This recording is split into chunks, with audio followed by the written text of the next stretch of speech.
Welcome to the 24th Annual Miami Jewish Festival, one of the world's largest and oldest Jewish cultural arts events. We want to thank all of our members, sponsors, community partners, volunteers, and all of you film lovers, and especially our presenting sponsors, the Center for Advancement of Jewish Education, SAGE, and the Greater Miami Jewish Federation for their continued support throughout all these years. I am Jack Rosenbaum, an educator at the Holocaust Memorial in Miami Beach and a former longtime director of the March of the Living for the Southern region of the United States. I currently facilitate the Holocaust Memorial Ambassadors Program at the Memorial, providing expanded Holocaust education and leadership training for 13 high schools and over 77 students. I'm thrilled today to be moderating this virtual conversation with the directors of the film you just saw. I'm with Pablo Azorín Williams and Pedro de Echave Garcia, the directors of the film. The film, as you know, is called The Most Dangerous Man in Europe, which is premiering at this year's festival. Thank you all for staying with us for this question and answer session. So gentlemen, we spoke a little before we went on camera, and you said something that really intrigued me. You both said that you're from Mallorca, and I was hoping you can tell us a little bit about your backgrounds, how you got to Mallorca, and then maybe you can talk a little bit about, because I asked you the question, did you actually go to Scorseni's house? And both of you said, yeah, you knew about it. So could you please, share with us? First, let's hear from Pablo, and then afterwards, Pedro, if you will pipe in. Thank you. Well, hello to everyone. Thanks for listening and watching. Well, I'm going to answer Jack's question. And yes, we live in Mallorca. Mallorca is the greater of the Balearic Islands that are set in the Mediterranean. There are lovely islands with beautiful Mediterranean weather, bit like Miami. And well, I really came to live in this island. I came on holiday and fell in love with a Mallorquina lady. And I stayed. I've been living here 32 years. But anyway, we travel a lot. It's a very well communicated island. You are welcome to visit. It's got an international airport, and we move a lot around Spain. And I give pass to Pedro so he can answer.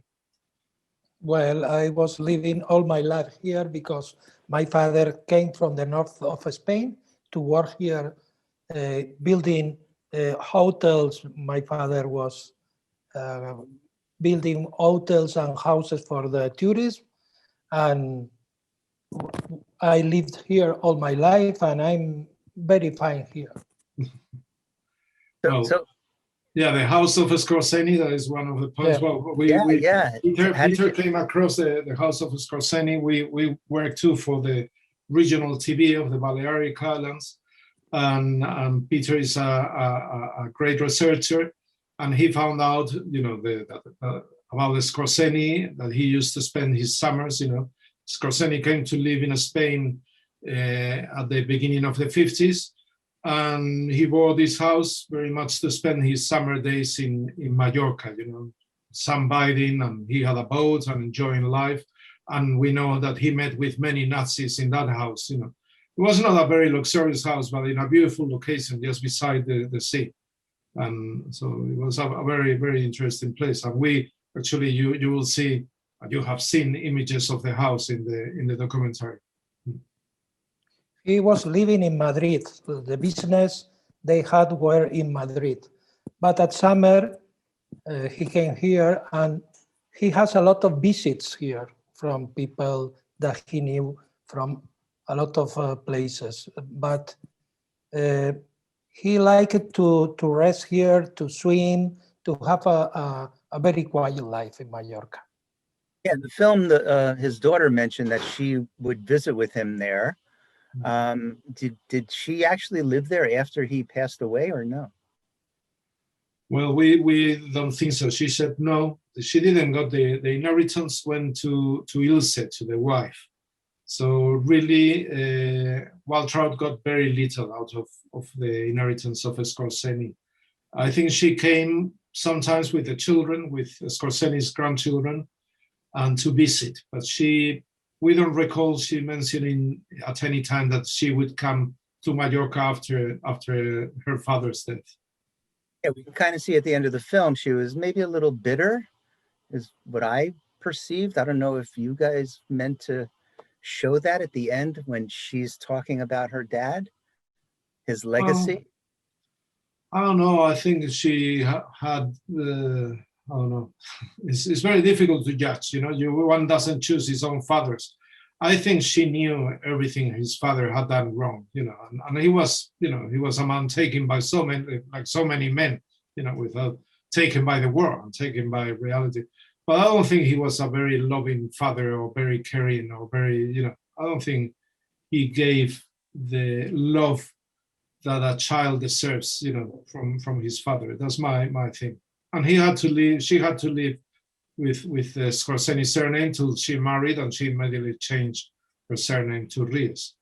But I don't think she's too proud. I think she has had to cope. I think she's not in any way, what her father was. I think she's a democratic lady that believes in democracy, and that knows, that what the Nazis did in Austria and Germany was totally wrong. I'm convinced of it. And her grandchildren, with whom I have spoken quite a bit, they are too. I mean, when they saw the documentary, they were not cross with us or anything. We don't give exactly. We try to be faithful to the truth. So they could understand, that the point of view of the Jewish people, The most important thing that she has as a legacy, I think, is that she smoked like her father. A lot of. She's on her late 80s and she was smoking, known as chain smoking. That was amazing to us. Yeah, there's a part of the film where she talks about that on his deathbed. She went to smoke a cigarette and she realized he didn't give it up. That was an important scene. I personalized that because my mom also was a chain smoker up to her death. I understand that. It's really so. Could you guys share with the audience your route? How did you get to become film directors, and why did you choose this particular project? Well, I'll answer first. I wanted, since I was very young, we had in Spain this fabulous documentary maker that used to do documentaries about nature in Spain. His name was Félix Rodríguez de la Fuente. And since I was small, I said, I want to do this kind of things. Anyway, life leads you, through different paths. But finally, I managed to get into TV school, not film school. Managed to study. And for a long time, I was eager to do documentaries. In the school, I did a couple of student documentaries. And then again, life leads you, and I became a location manager. I spoke decent English, and I started working in Mallorca, in the Spanish mainland, as first as a location assistant and then as a location manager. And then as I moved through the industry, I finally I decided to do what I wanted to do. And we created, Pedro and other partners, we created this small production company. And we started producing the documentaries that we wanted to do. And this one, in fact, is an historical documentary. And we did it because the TVs in Spain are very interested in historical documentaries. And they are a good investment in the sense that they don't lose actuality. I don't know if I've explained myself. You do a historical piece and it works, they can broadcast it every 6 months, and that's probably why we like to do social themes. We like to do historical art. We like everything, And in fact, we are more a cultural production company. But certainly we have a track record of doing historical documentaries, and Pedro can answer for himself. So Pedro, tell me, how did you get into filmmaking, and that both of you lived on Mallorca, and before we got on camera, you were talking about how you became a little more interested in this particular project. So if you would share that, please. Well, I need in the past some Spanish survivors of Matthausen, and they saved me a lot of things, interesting things, and I need to count of all these things to the people. And that was the moment that I began to work in the audiovisual and the documentary, because I had the necessity to all these things were public. And we began with Pablo, and we did a lot of documentaries about the Spanish Civil War, also here in Balearics and Island in Mallorca. And we love the history, the social themes, and the audiovisual. I think that is a very, very good form to arrive to the people in that moments. No? And Scorsese was a Nazi that lived very, very comfortable in Spain, in this Spanish dictatorship, like others. There were a lot of them. And we knew that he was in Mallorca. He was a neighborhood of us in that moment. And a lot of people doesn't know that things here. And they knew that there was a Nazi in Alcudia. Alcudia is the location. A Nazi, but they didn't know anything about this Nazi. And we saw that it was important to say that things to the people. And a documentary is a good work. And we discovered that there are a lot of Nazis that were very, very good in Spain in that years. And this is a theme that is not so known here for all the people, because a lot of years it was in silence. Well, I would like to explain. You have to think that the Second World War started really in Spain. You know, here is where during our Spanish Civil War between 1936 and 1939, we had a huge struggle between, a class struggle in some way between the landowners and the monarchists and the Catholic Church and the left-wing parties. Where at the beginning of the war, the Communist Party was very small, but there was other extreme left-wing groups. Anyway, here the fascists won the war. It's totally different from the rest of Europe, or the rest of the world. In Europe, finally, the Allies won the war, and the Nazis and the Italian fascists were put down, and the Japanese empire was put down. But in Spain, we had Franco running this country for 40 years, 40 very long years, where they created the story of the victors, of the winners of the war.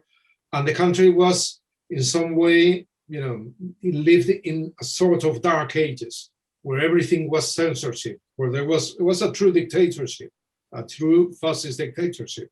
So there is a few Spanish generations that don't know what happened during their own war, or know only the side of the victors, not of the losers of the war. And I'll tell you that Americans are probably not as familiar with the 30s, the Civil War. Maybe people have watched Casablanca, that great movie, because the Spanish Civil War, that's what Rick Blaine, he gave guns to the wrong side, so to speak, right? Yeah. But the interesting part of this is that we don't realize the connection that happened in Spain, which declared itself neutral during World War II, but leaned towards the Nazis. That's a fact. People know that. And when you mention that you guys found out that you had this Nazi that lived, not far from you, in your neighborhood, basically, it really seems like it really intrigued you, and you needed to look into it because of what you explained about your backgrounds. And thank you for sharing that. That was really special. Do you guys have an individual director, great director in film that you admire, that you would love to talk about? I think it's very difficult. There are many directors that we praise right now. I don't know. It would be God. If I Stanley have to Kubrick choose, would be Stanley Kubrick and Paths of Glory. Sorry, Pedro. He No, will no, be no. my director, Stanley Kubrick. Good flick. How about you, Pedro? In the documentary world, if I have to choose one, it's difficult, but I say Patricio Guzmán from Chile. He's a social and political director of documentaries. I think that he has a very good work. I agree with Pedro. And not only that, Patricio has been our teacher. Pedro and I went to classes with Patricio, so we are very fond of his work. He actually did an amazing documentary when the coup d'etat in Chile. It's called La Batalla de Chile. Amazing documentary, just relating, the facts that happened during that coup d'etat, in which Richard Nixon and Kissinger were deeply involved with the CIA. But he's an amazing teacher, and he's a very subtle and beautiful documentary maker. He makes actually beautiful documentaries. Touch your heart. There are so many parallels in countries that have had what you mentioned to be a dark age, and they come out of it. A lot of the former Soviet Union countries have had their dark ages, so to speak. I know quite a few people from my experiences. They talk about how it was under communism and now how it is under democracy, and the difference that they have, especially from my connections in Poland and some of the other countries that I visited. What I wanted to also ask you guys is, were there any anecdotes that didn't appear in the film that didn't make the film on the cutting floor that you would have put in if you could have? That Anecdotes.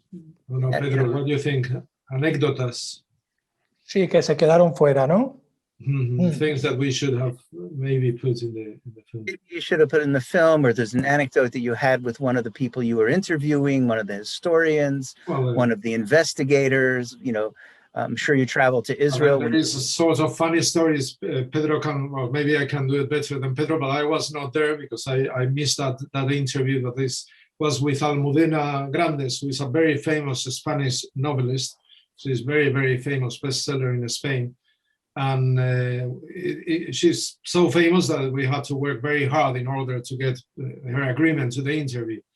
And when we got to the house, when the crew got to the house, she said, "See, I don't care. You use my house as a set. There is no problem.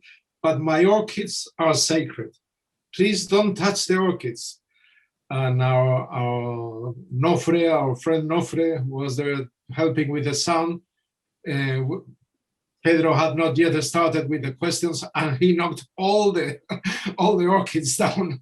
So that didn't start very well with it. And then I would say I would have, we had a great time with an American historian, with Mayor Ralph Ganis. That was a very, very, really intense. We spent 3 days with him, interviewing him, and he opened his house to us. He was very, very generous, and we had a great time. And to us that don't travel that often to the States, so it was suddenly we were in North Carolina, having in the deep of the forest, interviewing this really, really knowledgeable and wise man, and we had a fantastic time during those days. It was a very short visit to the States. Yes, I think we spent 5 days. We flew from Mallorca to Barcelona, from Barcelona to Charlotte, and from Charlotte, I think it was, we went there. So that was amazing, and he had a lot of memorabilia. He's a great collector. So we could see, for example, the little plane that Scorsese used to rescue Mussolini. He had the cross, the black cross he had bought that in an auction, and we could see the uniform of Scorsese. So and he actually, we show the uniform in the documentary. So there are many anecdotes. Pedro, I'm sure, has many more. Oh, I agree, Pablo. Without Ralph Ganis, this documentary will be not the same, because he was very solidary with us. All the documentation that he has give us free, and we can say now that he is a friend. And for us, it was a very good experience to know him. A great sense of humor. We Yeah. suddenly humor and our love for history made us get together. You know, he's a major. He's been a major in the U.S. Air Force, and we come from a very different background. You know, history, documentary makers, and suddenly we just hit it off, and history became our touch point. And I think he had a good time with us too. And he was, as Pedro says, he was very generous because he gave us a lot of documents, you know, from the Scorsese files. That's what makes this documentary unique, because we've been the first to have access to the Scorsese files. And he didn't want to charge us anything. He was, you know, he's in fact, I hope that someday we meet him again and have a, you know, rye whiskey that he used to love. I'm sure you will, and we could definitely toast him. But you know, something very much intrigued me about this. So when the Pardos received the documents from Ilsa, his wife, right? Because she just gave them to the Pardo family, and the Pardos sat on it for 11 years because the father was scared of the Nazis. You know, we don't blame him.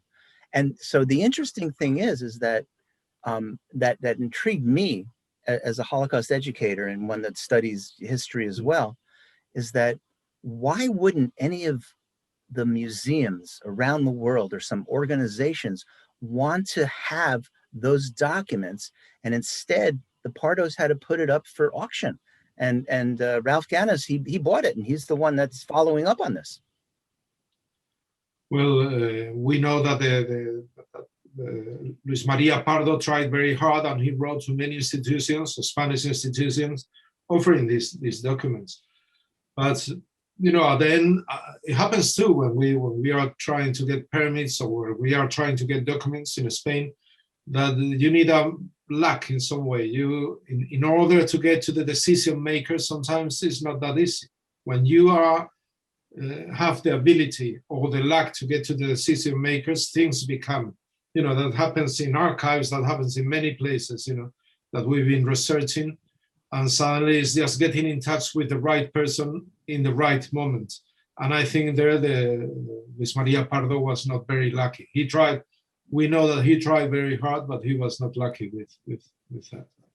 So it's amazing, but that has happened many times in Spain with photographs, amazing photographic collections, even paintings, you know, that are still living in our country, paintings by Spanish painters, and they are still bought. Instead of being part of our cultural and our heritage, they are still being sold, and they fly the country. So sometimes the decision makers that don't have the ability or the cleverness to take the right decisions and to keep all these documents for our own heritage and our own country. And this man of mystery, Otto Skorzeny, he really is a man of mystery, the way you brought it out very well in the film of all the different things he did, jumping from 1956 back to 1943, the way you move the film over in time, and you're able to make the comparisons and see what he did during his war years, and then see what he did while he was living in Spain. And during those times, towards the end of the film, you put it all together where he ended up working for the people that the Nazis wanted to eradicate from the world. He ended up working for them as a spy. And maybe he was a spy even before that, because, you know, there's so much mystery that is within the framework of the hour or so film that you put together, that leaves us hanging, wanting to know, hey, is that true? You know, like the one of the gentlemen that was interviewed, he goes, you know, Skorzeny basically said it was a story, right? I think one of the gentlemen that was interviewed, and so, what's the difference between truth and fact, truth and myth and truth in these cases? Are there any pieces that you both of you are very sure that it happened after your experience? Well, we think that everything that we, you know, portray in the documentary is truth. Yes, we think that the Skorzeny was, in fact, the thing is, when spying, to be a good spy, you don't have to leave records behind. Everything has to be done in a secret way. So that's why it's very difficult to document everything. But after studying very much Skorsenny's own documents, after studying, the meetings he had in Mallorca with all kinds of German generals, we think that is true. I mean, Skorsenny became useful to the Allies. What saved Skorsenny, ironically, was Stalin. The Cold War was what saved Skorsenny and saved many Nazis who were guilty of terrible crimes. The Cold War. So they were saved, in some way by the new huge world confrontation between the Soviet Union and the United States, and of course the European democracies, plus Canada, Australia, all the allies.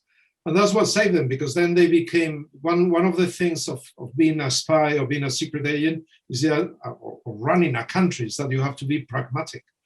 And the ones that had won the Second World War became pragmatic. They needed this. These Nazis had a lot of information on the next enemy, who were the Soviets, and they used them, to their advantage. They, of course, had a lot of scientific knowledge. There we have von Braun, who became the father of, the Apollo project. So we have, suddenly they became useful, very useful, because the next war was against the Soviets. And that's what saved all these Nazis. Their enemies, in some way, ironically, saved their lives. Otherwise, I think they would have been processed, and there would have been many more Dachau and Nuremberg trials. So, gentlemen, one of the things that might intrigue many of the patrons that just watched the film would be to maybe expand a little bit upon how the Spaniards got to Matthausen, because most Jewish people, or most people that don't know the early story of Matthausen, are unaware that there were up to 10,000 Spaniards that were there from the time of the Spanish Civil War. So would one of you please address that and tell us a little bit about that? Well, I'll answer this one. Well, at the end of the Spanish Civil War, about 500,000 Spaniards went into exile, and most of them went into France through the Pyrenees and to North Africa, to Algiers and Morocco, that were French colonies. But the majority ended up in France. As we know, I'm talking that this happened between January and April 1939. And just 6 months later, Second World War would start. The Spaniards were put by the French in concentration camps, not as the death camps, but in terrible conditions. They were put in beaches with, wire fencing. And many of these Spaniards just couldn't stand the situation, and they enrolled themselves in units. They were in some way forced by the French. Some of them joined the Foreign Legion. Some of them joined up to the number rose between 3,000 and 5,000, joined different units of the French army, and around 60,000 joined workers' companies that will help the French in the Maginot Line, building trenches, building bunkers, building fortresses, because of course the Germans were going to attack France. When the Germans took France, they took many prisoners, and among them were the Spaniards. At first instance, the Spaniards were put in normal war prisoner camps together with the French. But the Nazis, Himmler asked the Spanish dictator, Franco, what he wanted to do with these Spaniards, if he wanted them back. And he said to Himmler, they are not anymore Spaniards. Do with them whatever you want. So they were taken from the stalags, from the prisoners of war camps, into Matthausen. About 10,000 of them, as you said. Others ended up in other camps, but in smaller numbers, like Auschwitz, there were some Spaniards. Of course, the number of Spaniards was 10,000 compared to the victims of the Holocaust is very little, but for us it's very significant, a very significant number. And there were also many Spaniards that joined the French resistance. Actually, many of us believe that the hardcore of the French resistance was made up by Spaniards and by also anti-fascist Germans, anti-fascist Italians that had no country to go back. And they knew they had the combat experience that the French civilians lacked. And many of those arrested, including women, many, around 200 Spanish women, ended up in the famous camp of Ravensbrück, that was a women's camp. So that's the end of them. And of those 10,000 men, and women, 7,000 were killed by the Nazis, were assassinated, either through hard labor or through pure execution. Anyway, I hope that answers your question. Yeah, it does, because as we were speaking before we came on camera, I on my trips that I took on the March for Living, we brought survivors with us to teach the kids about their experiences. And one of the survivors was a Matthausen survivor. His name was Jimmy Lichtman. And he was from the Hungarian transports. So it's kind of a connection to what Scorsese did when he kidnapped Horthy Jr. and caused the Nazis to take over, and then the Arrow Cross took over, and everything changed in Budapest. But my friend Jimmy used to talk about the Spaniards at Matthausen. And before I met him, I had no idea that there were Spaniards at Matthausen. I thought Matthausen was simply, a Jewish concentration camp, like so many people thought originally. But no, it started that way. And he mentioned the individuals, the Spaniards, it was like in different camps, there were different levels of people handling each other, groups stuck together. It's the way it worked in those camps. But Pedro, you were telling me a little bit about some of the situations, and you told me about one of the Spaniards who met a half-Jewish boy. Could you relate that story? One of the Spaniards? La historia de Siegfried Meyer y Navazo. The Siegfried Meyer. It's fascinating. Yes. So I think the audience would appreciate that. Thank you. Siegfried, he died a few months ago. He was 88 years old, I think. But he was a child, and he was German. He spoke German perfectly. He was blonde. He was blue eyes. And for the Nazis, that was a surprise, because he didn't seem a Jewish. And they in Matthausen, when he arrived to Matthausen, he was a rebel boy, because he lived in Auschwitz. He was dying his mother, and he was a boy, a very hard boy in that moment. And when he arrived to Matthausen, he was very rebel. And when they wanted to cut the hair, he was very, very angry, and he was screaming. And then Josh Bachmayer, the camp commander, listened that and was to see what was happening. And when he saw that boy, he said, leave him alone, and we take him to the Spaniards.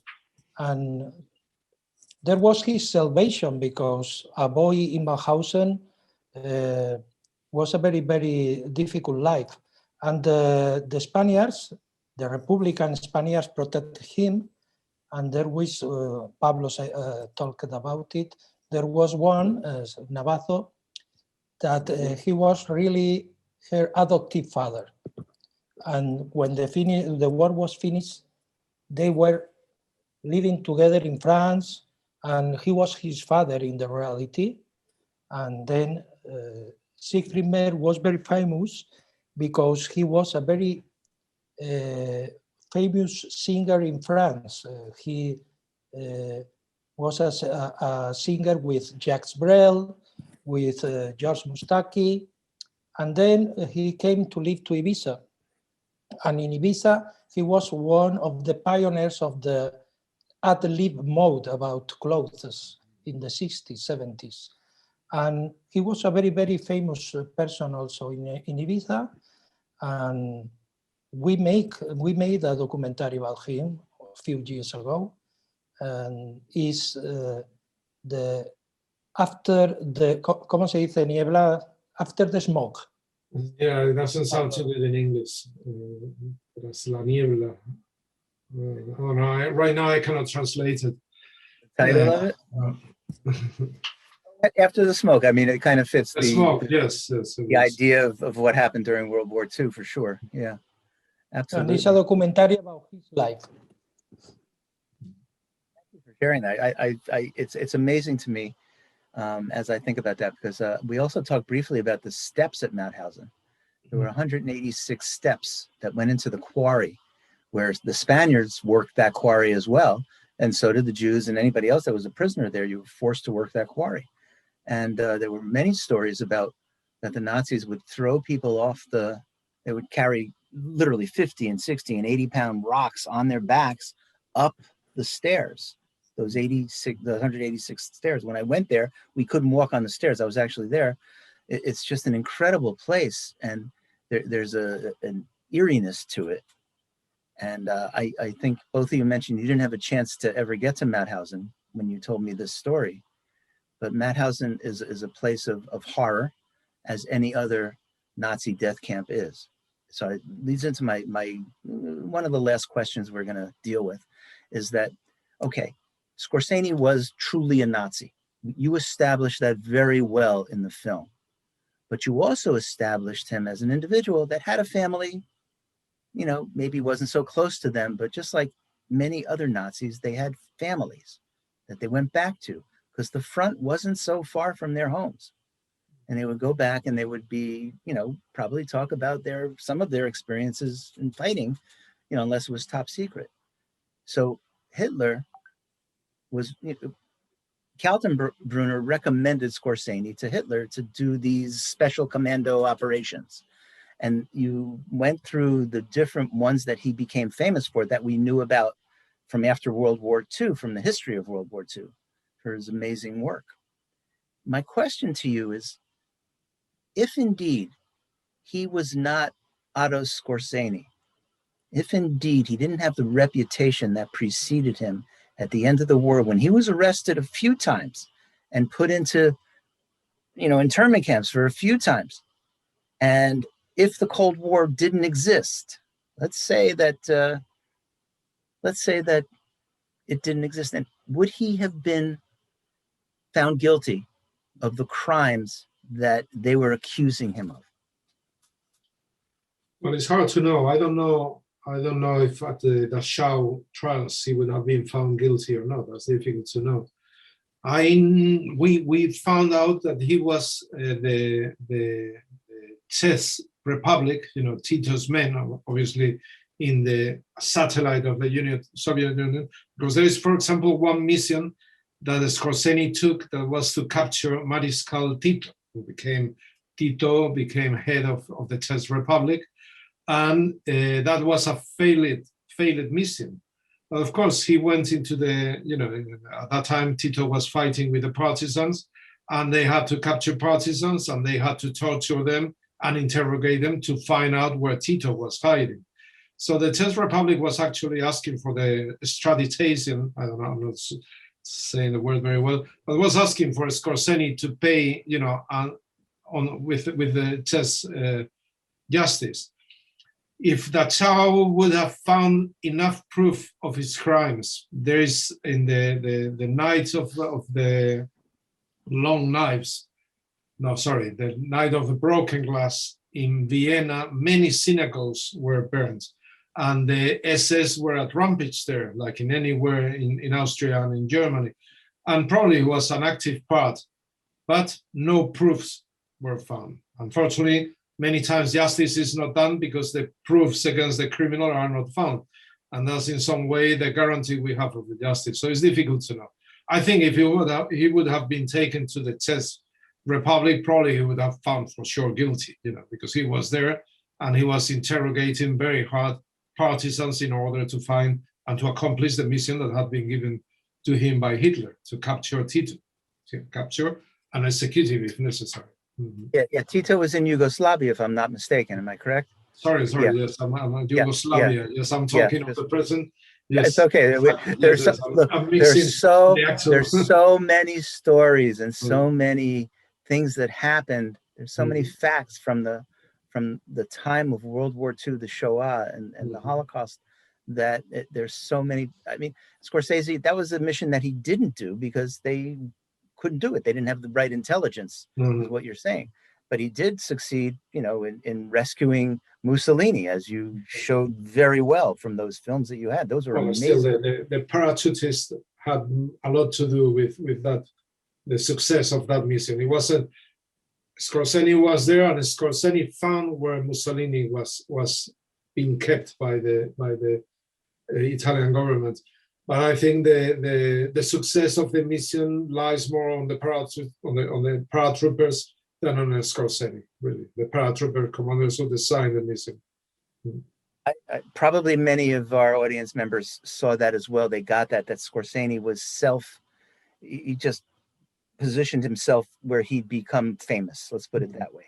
He had pretty much a large ego. There's no doubt about it, as we could see from all of his escapades, but during the war and after the war, just reaching out to Argentina and knowing these famous people that we all know about, Klaus Barbie, that we all know about, Eichmann, we all know about Joseph Mengele, the angel of death at Auschwitz. Then he knew them and he would meet with them and visit with them. And you established that. So obviously he was very aware of possibly, and we don't really, I'm not sure the film really gave us that this is fact, but I like the way you guys are posing it, is that, he knew these things and he was involved with helping Nazis get away, right? The rat line that you interviewed the historians about, the Odessa network that existed, that got Nazis not necessarily all the time to Spain, but especially to South America. And it developed into later on, those Arab nations were, especially Egypt, were hiring those rocket experts. And that's how Scorsese got involved with the Mossad, which is amazing. That you took us on a very special ride, gentlemen. Thank you so much for really bringing this film to light, so that people can understand that there was such an individual and all the different geopolitical ramifications that come from this.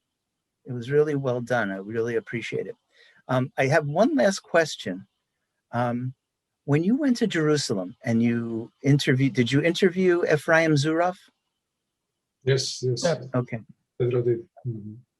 I know Ephraim. I know him from my experiences, and he really was in the shadow of Simon Wiesenthal for many years as a helper for Simon Wiesenthal, but he took over as one of the current few Nazi hunters in the world that's still doing a job, still trying to find Nazis, whether it's from the Ukraine or Latvia or Germany or wherever it might have been. What was your impression of his statement? And he definitely used the pejorative word that in the film, and you kept it in there, of what he thought about Scorsese. What were your impressions? Well, about Scorsese, he spoke that the film shows nothing else. But I remember that he was I don't know why he was very angry that day. It was a very difficult interview for me. My English is not so good. I have my friend Nofre was with me with a better English, but he really he was not very interested in Scorsese figure. He prefers speak about other things, but he said that it's interesting for me that he knew how the Nazi scientists that were working with Egypt, he knew that Scorsese was one of the people that first contact them to Egypt, and after he was one that worked for Israel against them. He was these both papers, no? And as Ephraim knew very well that part of the story. Ephraim probably agreed, maybe not on camera, that the fact that the Mossad recruited Skorzeny to do what he did was good for, because, I think the investigator that you interviewed also, the Israeli investigator, he mentioned that it was said that they thanked him, the Mossad, were grateful that he did that, although they were not grateful for his obviously Nazi, leanings and his ideology. There is another person, Rafi Eitan, that was a minister in Israel. He tells that story in another documentary, the Mossad Parle, and he speaks about how they recruiting Skorzeny and all the details. It's not a fable, it's true. Rafi Eitan was the Mossad agent that was sent to Madrid to recruit Skorzeny.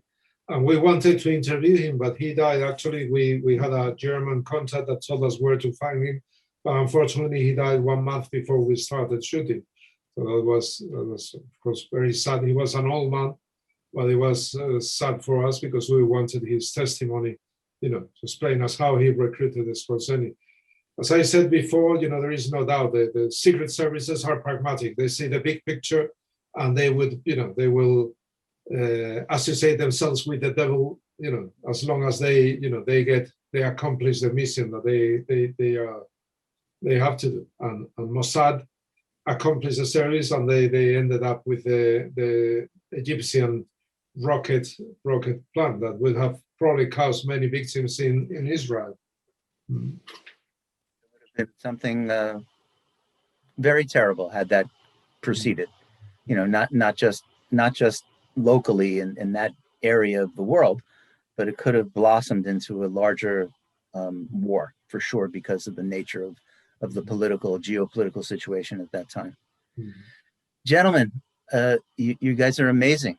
We're so glad that you made this film and you brought it to our attention and shed light on a lesser known story about World War II and the Holocaust, and following those connections to Israel today, which for our Jewish audience and for many of our Christian and non-Jewish friends, it's very important to see this, that we understand the intricacies of our world today. So I want to thank the directors of the film, Pablo and Pedro, and you've made an incredible film. Remember, the film is called The Most Dangerous Man in Europe.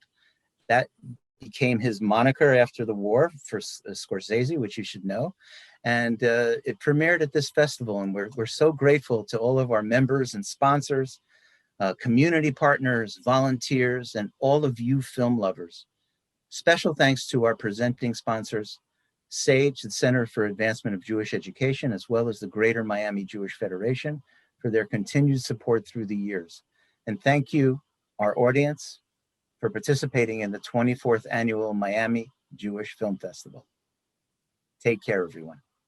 Gentlemen, thank you. Thank you very much, Jack. It's been a pleasure.